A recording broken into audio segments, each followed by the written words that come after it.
welcome to the 31st episode of Mita's Wellbeing. Mita's Wellbeing এর 31st এপিসোডে আপনাদের সবাইকে স্বাগত জানাই। আমি আছি Debasmita Nath, counselling psychologist and graphologist. আর আজকে আর একটা খুব ইন্টারেস্টিং টপিক নিয়ে চলে এসেছি। সেটা হচ্ছে গ্রাফোলজিরই আর একটা পার্ট, সেটা হচ্ছে সিগনেচার অ্যানালিসিস।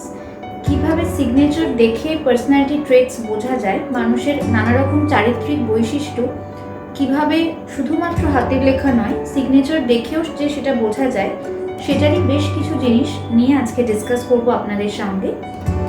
এপিসোড শুরু করবার আগে অসংখ্য ধন্যবাদ জানাবো সমস্ত সাবস্ক্রাইবার্স এবং ভিউয়ার্সদের, যারা মিটাস ওয়েলবিংয়ের পাশে আছেন এবং মিটাস ওয়েলবিংকে সাপোর্ট করে চলেছেন।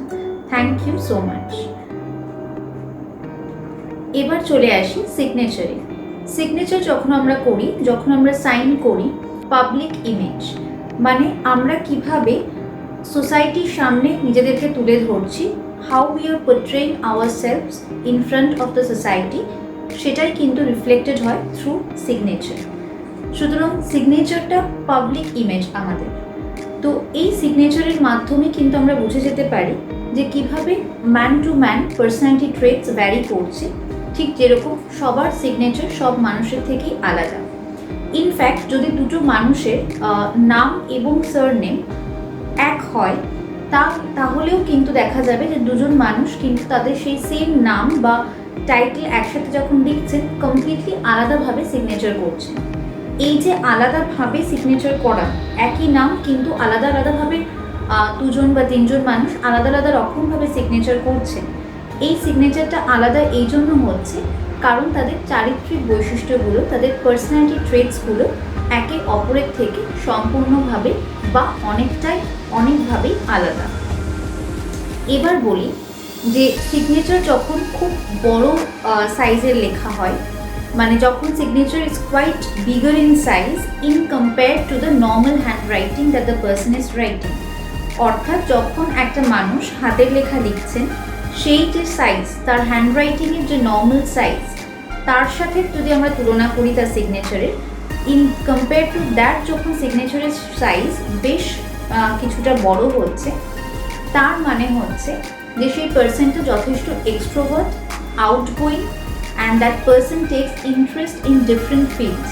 নানা রকম বিষয়, নানা রকম এরিয়াজে কিন্তু তার যথেষ্ট ইন্টারেস্ট রয়েছে। সে ভীষণ আউটস্পোকেন, আউটগোয়িং, প্রচুর মানুষের সাথে মিশতে ভালোবাসে, কমিউনিকেশন স্কিল খুব ভালো, but at the same time কিন্তু ল্যাক অফ কনসেন্ট্রেশনও এদের মধ্যে দেখা যায়। এদের মধ্যে কিন্তু যথেষ্টই মনোসংযোগের অভাব দেখা যায়। কারণ এটার রিজন এই জন্যই, কারণ যেহেতু একই টাইমে অনেক কিছু বিষয় তাদের ইন্টারেস্ট, তাই সমস্ত কিছুই যখন আমরা একই টাইমে at the same time when we are trying to concentrate on different fields in different areas rather, তখন কিন্তু একইভাবে সমানভাবে সুন্দরভাবে মনোযোগ করা সব জায়গাতে আমাদের পক্ষে পসিবল হয় না। সেজন্যই কিন্তু ল্যাক অফ পেশেন্স, ধৈর্যের অভাব বা কনসেন্ট্রেশনের অভাব এই ধরনের পার্সোনালিটির ক্ষেত্রে, যাদের হ্যান্ডরাইটিংয়ের থেকে সিগনেচারের সাইজ বড়, তাদের ক্ষেত্রে এটা নোটিস করা যায়। এবার চলে আসি যাদের হাতের লেখার থেকে সিগনেচারের সাইজ ছোট, তারা যেরকমভাবে হাতের লেখা লিখছেন সেটার সাথে কম্পেয়ার করলে তাদের সিগনেচারের সাইজ ছোট, smaller size of the signature in compare to the normal handwriting that the individual is writing. সেক্ষেত্রে কী হবে? সেক্ষেত্রে the person lakhs self confidence. সেই মানুষটির কিন্তু সেলফ কনফিডেন্সের যথেষ্ট অভাব রয়েছে, but at the same time এরা কিন্তু প্রচণ্ড ডিটেলসে কনসেন্ট্রেট করতে পারে এবং একটা কাজ ওয়ান্স অ্যাট আ টাইম, একটা কাজ কমপ্লিট করে তারপরেই নেক্সট কাজে হাত দেয়। সুতরাং এদের মধ্যে কিন্তু এই বিষয়গুলো রয়েছে যে তারা ভীষণভাবে ডিটেলসে কোনো কিছু অবজার্ভ করতে পারে এবং তাদের অ্যাটেনশন স্প্যানও, তাদের মনোযোগ দিয়ে কোনো কিছু কাজ করবারও কিন্তু টেন্ডেন্সিটা অনেক বেশি থাকে। তারা চেষ্টা করে সমস্ত কাজ, যে কাজটা অ্যাটলিস্ট তারা হাতে নিচ্ছে, সেই কাজটা সুন্দরভাবে মনোযোগ দিয়ে বা টেনশন অ্যান্ড কনসেন্ট্রেশন দিয়ে কমপ্লিট করার, বাট তারপরেও কিন্তু তাদের একটা কোথাও ল্যাক অফ সেলফ কনফিডেন্সও হয়। আর যদি সেম সাইজের হয়, যদি সিগনেচারের সাইজ আর হাতের লেখার সাইজ সেম হয়, তাহলে বলতে হবে যে সেটা ঠিকই আছে, দ্যাট ইজ কোয়াইট নর্মাল এবং সেটাই হওয়াটাই কিন্তু এক্সপেক্টেড। এবার বলি যে অনেক সময় দেখা যায় যে হ্যান্ডরাইটিংয়ের সাইজ, শেপ বা লেটার যে প্যাটার্নে আমরা লিখছি তার সেখান থেকে সিগনেচারটা কিন্তু সম্পূর্ণভাবে আলাদা হচ্ছে। আরেকবার কথাটা একটু বুঝিয়ে বললে হয়তো আপনাদের সুবিধা হবে।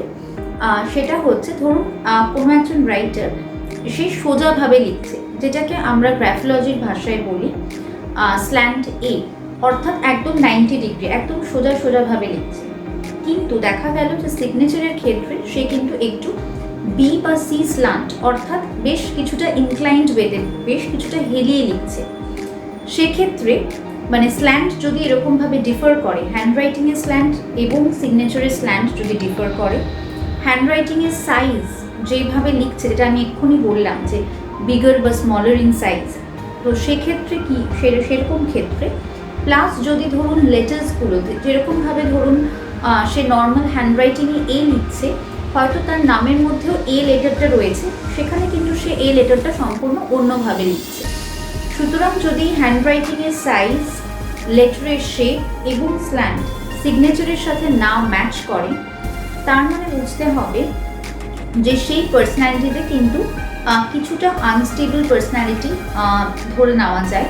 তার মানে বুঝতে হবে যে তার প্রাইভেট ইমেজ, সে তার ফ্যামিলির সাথে যেরকমভাবে মেশে বা সে যতটা যেরকমভাবে বিহেভ করে খুব close circle of friends, family মেম্বার্সদের মধ্যে, তার প্রাইভেট ইমেজ আর তার পাবলিক ইমেজ মানে যে সোসাইটির মানুষের সাথে যেরকমভাবে মেলামেশা করে, সেটা কিন্তু কোয়াইট ডিফারেন্ট। তো এই জায়গাটা আমাদের বুঝতে হবে। আর যদি দেখা যায় যে সম্পূর্ণভাবে একই রকম হচ্ছে, সম্পূর্ণভাবে এখানে অবশ্যই বলাটা হয়তো পুরোপুরি ঠিক নয়, কারণ কমপ্লিটলি সিগনেচার আর হ্যান্ডরাইটিং নাও ম্যাচ করতে পারে, খানিকটা ডিফারেন্স তো অবভিয়াসলি থাকে, দ্যাট ইজ ওকে। বাট যতটা সম্ভব যদি খুব ক্লোজ যায়, মানে সিগনেচার আর হ্যান্ডরাইটিংয়ের সাইজ, শেপ, স্ল্যান্ট এগুলো যদি বেশ কিছুটা প্রক্সিমেট হয়, একে অপরের সাথে বেশ খানিকটা ম্যাচ করে, they are quite similar to each other, সেক্ষেত্রে বলতে হয় যে সেই পার্সনটার কিন্তু তার কোনো ইনার ফিলিংসগুলো কিন্তু সে হাইড করছে না,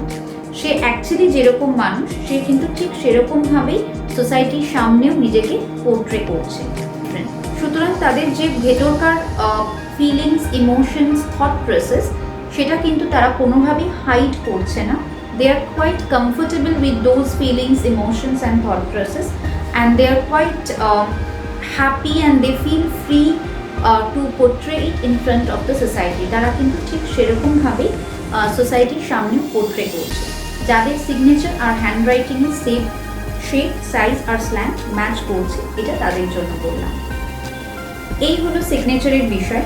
আর একটা খুব ইন্টারেস্টিং জিনিস সিগনেচারের সম্বন্ধে বলবো, সেটা হচ্ছে যে যেরকম আপনারা স্ক্রিনে দেখতে পাচ্ছেন যে যদি এরকম এক্স ফরমেশন হয় লোয়ার জোনে যে লেটার্সগুলো যাচ্ছে, যেরকম স্মল লেটার জি বা স্মল লেটার জে বা ওয়াই, এগুলোর যে লোয়ার জোনে যদি এক্স ফরমেশন হয়ে থাকে, তাহলে সেটা কিন্তু বেশ একটা অ্যালার্মিং সাইন।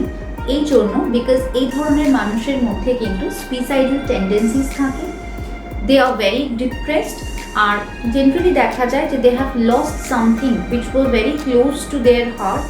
সেটা হতে পারে যে কোনো রিলেশনশিপ হতে পারে, কোনো মানুষ হতে পারে, কোনো জব হতে পারে, যে কোনো কিছু যেটা ভীষণভাবে তাদের মনের কাছাকাছি ছিল, they were very emotionally connected with that particular thing, সেটা যদি তারা হারিয়ে ফেলে তাহলেও কিন্তু তারা যথেষ্ট ডিপ্রেসড হওয়ারই তাদের কথা। এবং প্রলং পিরিয়ড অফ টাইমের জন্য, ভীষণ একটা লং টাইমের জন্য যদি সেই পার্সনটা ডিপ্রেশন থেকে সাফার করে, ফ্রাস্ট্রেটেড ফিল করে এবং সেটা সে ঠিকমতো এক্সপ্রেস না করতে পারে, সেটা যদি প্রপার ট্রিটমেন্ট না হয়, সেক্ষেত্রে কিন্তু অনেক সময়তেই সুইসাইডাল টেন্ডেন্সিসও ডেভেলপ করে।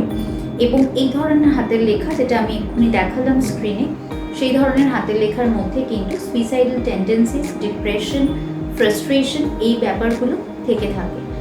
সুতরাং যদি এ ধরনের কারোর হাতের লেখা দেখেন, তাহলে অবশ্যই সেই হাতের লেখাটা চেঞ্জ করতে বলা উচিত। এবং আমি স্ক্রিনে এখন যেটা দেখাচ্ছি যে এইভাবে চেঞ্জ করা উচিত, অর্থাৎ এরকমভাবে লোয়ার জোনের যে লেটার ওয়াই, জে আর জি, এই তিনটে কিন্তু যেরকম এখন স্ক্রিনে দেখছেন ঠিক সেরকমভাবে লেখা উচিত। তো আশা করি যে এই এপিসোডটা আপনাদের সবার ভালো লাগলো, আর যদি ভালো লাগে তাহলে অবশ্যই লাইক করবেন, শেয়ার করবেন, আর যদি প্রথমবার এই চ্যানেলটাকে ভিউ করে থাকেন সাবস্ক্রাইব করবেন। আবার পরের এপিসোডে আর একটা ইন্টারেস্টিং টপিক নিয়ে ডিসকাস করব। সবাই খুব ভালো থাকবেন শারীরিক ও মানসিকভাবে, সবসময় সুস্থ চিন্তাভাবনার মধ্যে থাকার চেষ্টা করবেন, পজিটিভ পিপলদের দিয়ে সারাউন্ডেড থাকার চেষ্টা করবেন, সবাইকে মোটিভেট করার চেষ্টা করবেন। নমস্কার।